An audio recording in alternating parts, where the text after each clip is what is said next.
Hello and welcome back. I'm Nicole, a cottage witch, and today I'm doing a video about kind of two things. A DIY literature degree, which I'll get into more in a separate video, but Candy from the Great Literary Rabbit Hole has been talking about her so much, last night I opened a Google Doc and started writing down a bunch of books I want to read for various classes that I'm making for myself. One of those classes is Persian or Iranian literature, which brings me to the point of this video, which is, let's not do the whole preamble to Iraq-American war complete with anti-Arab racism up the wazoo. Again, it's been done. We don't need to rehash that. We don't need to do the anti-Iranian, Persian racism either. We can just full pass and the Islamophobia, none of it. So I've got a bunch of books that a lot of them I have read. Some of them are still on my list of books to read. So a few of them, I'm going to start with the nonfiction. So, okay. The government of Iran is horrifying. Full stop. They are horrifying. I'm not saying they're not. I'm just saying Netanyahu is also horrifying. Genocide is not great. It's not a good look. That can stop now too. And we just don't need to go around bombing other countries, because the whole peace through war thing is very Orwellian. And I mean, honestly, we've been there and done that already. So no thanks. So the first book I read, some of these I actually read after the lead up to the war in Iraq, after the Americans went to war. Because I'd started to read about Iraq and the area and then just sort of expanded to the broader region, and it was fascinating. It's so much more interesting than stereotypes, can I just say? The stereotypes, very boring. Been done, not interested. The actual history in the area, phenomenal. So this is A History of Iran, Empire of Mind, by Michael Axworthy. Axworthy? Yeah. It is one of the best history books I've ever read in my whole life. And I've read a lot of history books just for fun, because I'm a geek. It is so good. It reads like a really, really fast-paced, like well-paced novel. It's so good. I mean, okay, his life is made easier by the fact that the history of Iran is actually fascinating, and for several thousand years now has been full of non-stop action. It's such an interesting book, and they really do have an incredible history, an incredible cultural heritage, literary heritage. It's remarkable. So this goes back to, how far does this go back in history? Pretty far, I think. Zoroaster, I'm not going to say this right. Achaemenids and the Greeks, and then the Parthians, having difficulty speaking today. Sassanids, and then the Arabs, the Turks, the Mongols, etc., etc. Very interesting. Into the Qajars, the Pahlevans, and the revolution of 79, and then a bit since then up to Ahmadinejad, who was, I believe, the president during the Iraq War. He's not now, I don't think, but he was then, or yes, he was then. So this was written in 2008. So it's not quite the modern history, but honestly, the government hasn't changed a lot. And I do have a couple other books about the women in Iran, which kind of carries through some of the women life freedom protests. Oh yeah, I forgot to mention, I also read, I don't have this book because it was an audiobook, The Persian Empire by John W. Lee and the Great Courses. If you like ancient history in the area, I mean, it's ancient. It's ancient Greeks and older ancient. So it's fascinating. And the Greeks are very often involved. So if you like Greek history, the Greek-Persian, let's say, interactions, fascinating. Okay. Then I have All the Shah's Men, An American Coup and the Roots of Middle East Terror. Now, I think this should be required reading for any American who has any sort of opinion about Iran, because the American government and the CIA are largely responsible for the current government and the current oppression of women and lack of democracy in the Middle East, because they toppled the only democratically elected president Iran has ever had. this is the book about that. It is as frustrating and completely ridiculous as it sounds, and you just want to punch somebody in the face at the end of it. This is one of the books I'm going to read soon. It's been on my TBR for a minute. So, Marcello de Cintio is a Calgarian writer who I have been lucky enough to meet. He wrote Pay No Heed to the Rockets, which is an amazing book about Palestinian writers. If you don't know where to get started with Palestinian writers, it's a good place to start because it's sort of like an overview of some of the most famous ones and then some of the modern ones. It's really, really good. This is Poets and Pahlevans, A Journey into the Heart of Iran. He's done a lot of writing around borders and fences and walls and things. I think he's a whole book about walls and the borders between people. Also a book about cab drivers, which was surprisingly interesting. So this is the poetry, oh, and wrestling. Pahlevans are master wrestlers. Cool. Well, I'm not super into wrestling, but I am into poetry. And Iran has just about as long a history of poetry as anybody. Yeah, so this will be fun. I will read that soon. Okay. Now, other nonfiction that's not strictly speaking history. This is a memoir by Shirin Ebadi. If you haven't heard of her, she won the Nobel Peace Prize. She is incredible. She was a lawyer. Was she a judge? I think she was a judge.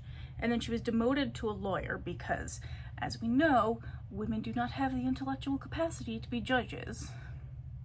That was sarcasm, in case that was in any way unclear. Yeah, so she was demoted twice, I think, by the after the Islamic Revolution, and risked really quite a lot to fight for women's rights in Iran. I think she had to leave eventually, but this is her childhood, her education, and her early work as a lawyer up until the revolution. And she was imprisoned. Apparently there was an assassination attempt. I don't remember that in the book, but yeah, she fought for Iran. I think she's still alive, in which case I assume she's still fighting for Iran. Yeah, she won the Nobel Peace Prize in 2003. She's written several books. This was the first one for a Western audience. It's so good. It's not even very big. It's very easy to read and fascinating. If you like that one, she also wrote Until We Are Free, My Fight for Human Rights in Iran. So I think when she left Iran, yeah, since the election uprising of June 2009, she's lived in exile. I don't know where in exile, but in exile. She, whether in Iran or internationally, she never stopped fighting for women's rights. She has done phenomenal work, and yeah, just some women are amazing, I tell you. Okay, then if you've been on my channel before, you've heard me talk about reading Lolita in Tehran. I've talked about it, I think, several times now. I reread it last year. It's a memoir in books. She was a professor of English literature at, I think, the University of Tehran. And when they instituted the mandate of the veil after 79, she refused, and so they fired her. And then she taught classes to her students in her living room, which is amazing. I think she did work veiled at another smaller university for a while in Tehran before she left, and then she taught in Washington, D.C., where she may well still teach for all I know.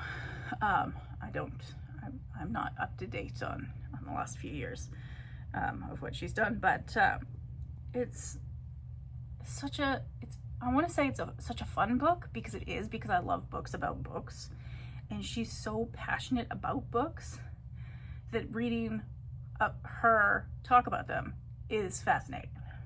I would have loved to have been in some of her lectures, and she taught some of those like upper year discussion sort of classes. And she talks about authors that I don't particularly like Jane Austen and F. Scott Fitzgerald and Henry James. But the way she talks about them is so much fun. And she does talk about Nabokov, who I do love. Then she wrote Things I've Been Silent About, which is more memoir-y. Memory is it's subtitled. This, as I recall, is more about the story of her life. She does talk about other books. In here, I think it was the first time I heard of the Shahnameh, which I've since kind of sort of read. And then stories of her family and some of the choices she's made in her life and about her country. I think this was all written after she left. And then she wrote The Republic of Imagination, America, in 3 books. And this, okay, I didn't love it as much as reading Lolita and Tehran. She also has a critical study of Vladimir Nabokov's novels, which I want to read, but I couldn't find it. Anyway, just sidetracked. Huck Finn, what else did she talk about in here? Dorothy's Kansas, and then Small Towns Inhabited by Striving and Restless Characters of Carson McCullers and Sinclair Lewis. Inspired by James Baldwin, she invites committed readers everywhere to join her as citizens of the Republic of Imagination, a country with no borders and few restrictions, where the villains are conformity and orthodoxy, and the only passports to entry are a free mind and a willingness to dream. I love her. Okay. Next, in sort of modern history current events, is Woman, Life, Freedom. This is a book of art and poetry and writing from protesters in Iran who've risked so much. And it's just, I mean, they're incredible. I really, if they succeed in getting rid of the Ayatollah, I mean, that would be amazing, because they are just phenomenal women. And the artwork in here and the poetry and the writing is fascinating. I really enjoyed it. And they're just not messing around, is what they're not doing. And then I also have Jewels of Allah, The Untold Story of Women in Iran. This is by Nina Ansary. I've followed her on Instagram. I haven't been on Instagram for a minute, but I followed her on Instagram for years. And then she came out with this book, I think during the Women, Life, Freedom movement. So this is 100% of the proceeds of the sales of this book go to organizations that empower disadvantaged young women in Iran. So, fascinating book and a great cause. So if you want updates on what, like, since the history, if you want the more current events told by Iranian women, these 2 books are excellent. If anybody else has other suggestions, I'm open to suggestions, as ever. But those 2 are wonderful. Okay, fiction. I was going to get to the literature eventually. Alright, so I have a stack. This is The Septembers of Shiraz by Dalia Sofer. She's left Iran for the United States when she was 10. She's from a Jewish Iranian family. It may surprise people to know there are Jewish Iranians, Jewish Persians. There are. Surprise. Now you know. But they've been there for a minute. And, okay, so I don't know if there are any right this minute in Iran, because the current government is not so religiously tolerant. This was 2007, this was published. The aftermath of the revolution, Isaac Amin is arrested and wrongly accused of being a spy. Somebody needs a muffler. Terrified by his disappearance, his family must reconcile a new world of cruelty and chaos with the collapse of everything they've known. So he navigates prison, his wife searches for him, and his children embark on a journey of incalculable danger. It was a really good book. It was really good. Okay, this was a weird book. Now, caveat. If you've never read books by authors, whoops, things are falling off my shelves here, from the Middle East before, or a lot outside of your own country, there are some books where the style is so different from what you might be used to, and the cultural context so different that you might not get it. It might not connect with you. It might not seem to be your thing. This might be one of those books where there's just enough. It's so written for Iranians. It's not written for a Western audience. Okay, this is written for a Western audience. Its style, its tone, the way the story is told is just really familiar. This one, not familiar. Fascinating though. This is Women Without Men, a novel of modern Iran by Shahrnush Parsipur. Shirin Nazrat did the preface. I think I've read her too. Okay, so she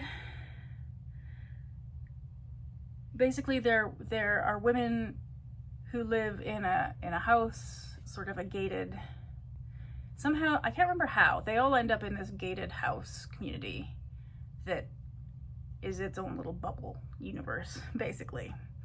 And they survive quite happily without men. And I think somebody turns into a tree at some point, which just turned me into a tree someday. It's so strange.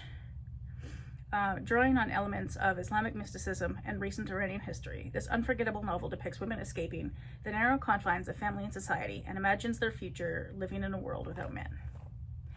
It was really good. This one also really weird. So if you like The Master and Margarita, definitely read this book. It is just as weird and disturbing, and the main character is definitely high. So this is The Blind Owl by Sadegh Hedayat.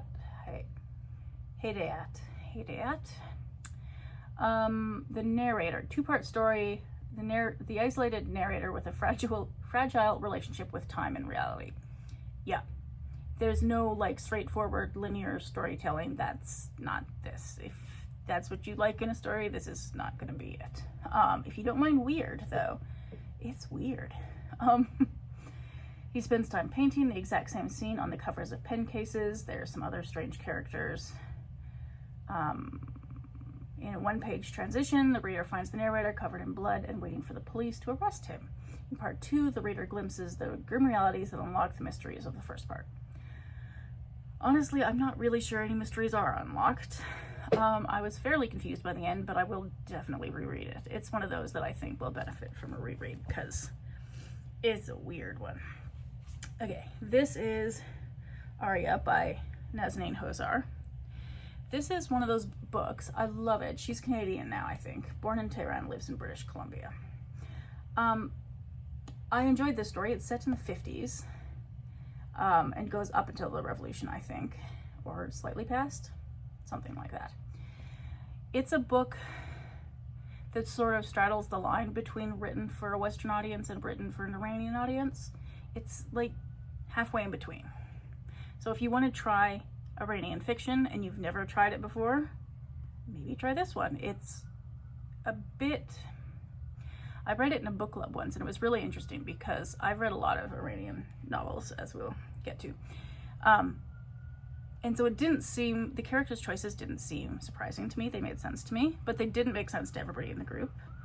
And I think there's maybe some cultural context that made sense to me that I had acquired from reading enough.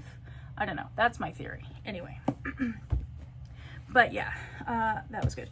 This I read just, I think, earlier this year. Last year? This year? I don't know. Recently. Time is construct. Anyway. The Enlightenment of the Green Gage Tree by Shah Azar.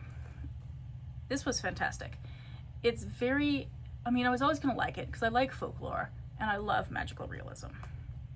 And I love books from the Middle East. So magical realism from the Middle East? Sure. Not something I encounter every day of the week, but I'll take it. There is a ghost, a character who is a ghost. Yeah, it's narrated by the ghost of Bahar, a 13-year-old girl whose family is compelled to flee their home in Tehran for a new life in a small village, hoping in this way to preserve both their intellectual freedom and their lives. But it's post-revolution, so it's chaos. And chaos does ensue. This book, I had to look up on Goodreads because I couldn't remember it. Whoops. It's been long enough since I've read it, I guess. I don't know. I rated it 4 stars, so I seem to have enjoyed it at the time, but honestly, I can't remember. It's a collection of short stories, I think. Yes. They begin in 78, the year before the revolution. And so one of the blurbs on the back is a stunningly intimate portrait of the lives of Iranian women, tenderly observed and hauntingly portrayed. See, I like that. And I do seem to, like, I look at this and I'm like, I recall liking this. I don't really remember much about it, I'm sorry to say. Okay, this is the next one on my list. I do realize Beirut is not in Iran. The reason I brought this out is because this is a series called what's the publishers? Akashic Books Noir series. So this is Beirut Noir. There is another book called Tehran Noir. So if you like noir, I mean, they produce all the genres in Iran. So that's a collection of short stories. It is on Audible as well, which is where I've got it. I haven't listened to it yet, but I will do, because it sounds fun. Who doesn't like a little bit of noir? Okay, maybe not everybody, but I like it. And then this I finished literally yesterday. This is Rooftops of Tehran by Mahmoud Zaraji. And this is, so there are 2 boys. One in particular is the main character, Pasha, of the story. And he spends his life on the rooftop with his best friend. They talk about everything. They go to school, they come back, they hang out on the roof. A couple of the neighborhood girls they're friends with, they also talk on the roof. They go over to their house and have whatever parties. And this is in 73. So this is all before the revolution. This is under the reinstated Shah after the American coup.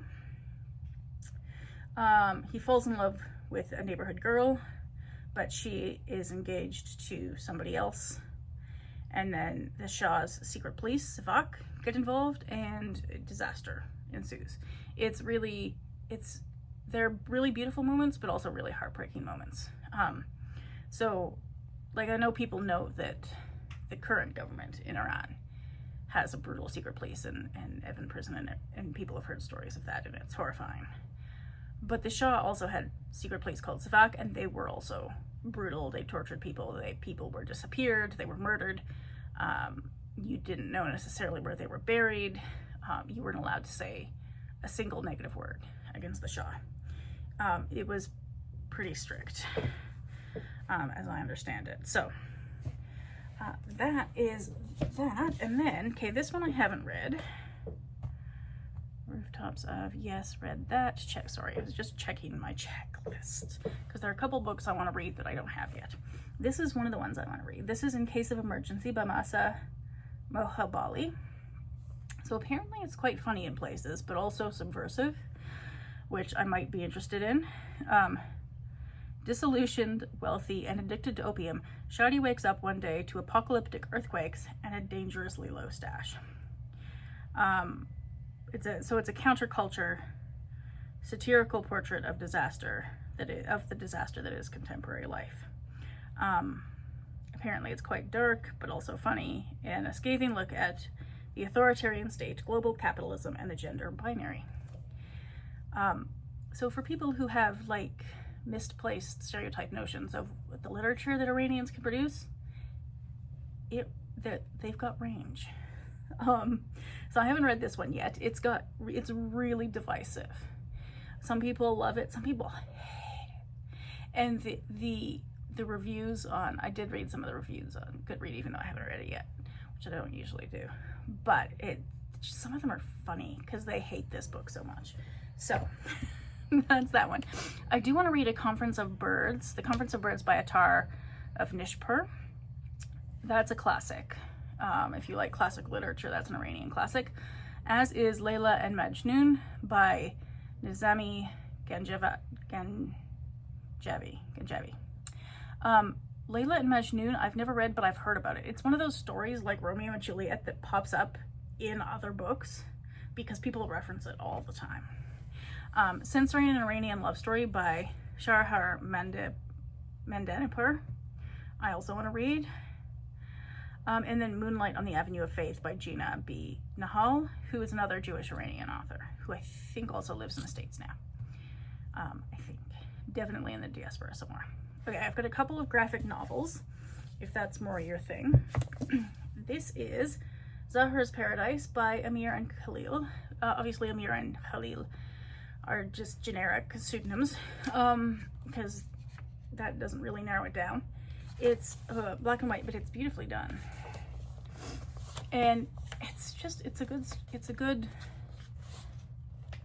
story. There is a fair amount of violence. It's from protests in 2009.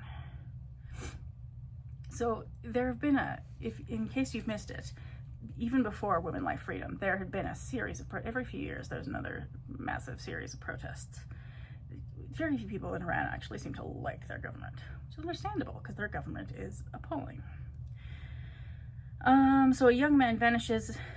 His mother, Zahra, and his brother, a blogger, and our narrator search for him desperately. So they go on a quest. It's a quest novel, but it's a quest through hospitals and morgues and bureaucrats' offices and hacking into prison computers, apparently. I don't remember that bit, but I do remember enjoying it. So that's that one. And then The Complete Persepolis by Marjan Satrapi. This book, I didn't see the film version of it, but there is the motion picture version of it. It is one of my favorite graphic novels of all time. Okay, I haven't read a ton. I'm not a graphic novel expert, but I've read a few. I took a class in my library, in my Master's of Library and Information Studies. And so I've read a few. This is one of my all-time favorites. Mouse is probably my all-time favorite, but this is like in the top 3 at least. It might be the second to Mouse. It is so good. I used to have one she wrote after this that I didn't love as much. But this is a sort of girls coming of age during the Islamic Revolution, which is not a great time to be a young girl coming of age. That's not gonna go smoothly, let's say. But her style is very much her style. Like, you can look at this and recognize it as her drawing style. It's a really good book. And then lastly, I've got some poetry. So I haven't read Hafiz or Rumi. I don't really have good excuses for that. I just haven't yet. I will do one day. I have read the Rubaiyat of Omar Khayyam, or Khayyam, however you say that. He lived 2,000 years ago, almost exactly. All right. He was also an astronomer, mathematician, and free thinker. Cool. It's been a minute since I read this. Oh, is Bird Parliament in here too? Hang on. Bird Parliament is in here too. Okay, I'll have to read that. I haven't read that one, I don't think. But I will keep this out and read that. I have read Khayyam, and I did enjoy him. But I will have to give him a reread, I think. A book that I recently got, because I've wanted to read this poet for a long time, is Farrokhzad. Probably severely mispronounced that. This is Sin, her selected poems. She passed away young, but she is an incredibly famous poet in Iran. She's very well loved, but also incredibly demonized because she was a bit, as I understand it, I haven't read this yet, but she was a bit of a free thinker and wrote about the things that she wanted to write about, and was not so interested in what the censors thought. Yeah, so she insisted on her sexuality, according to the back of the book here, and wrote of it rapturously in her earliest poems, which immediately appeal in their celebration of lovemaking, including the sexual objectification of the male.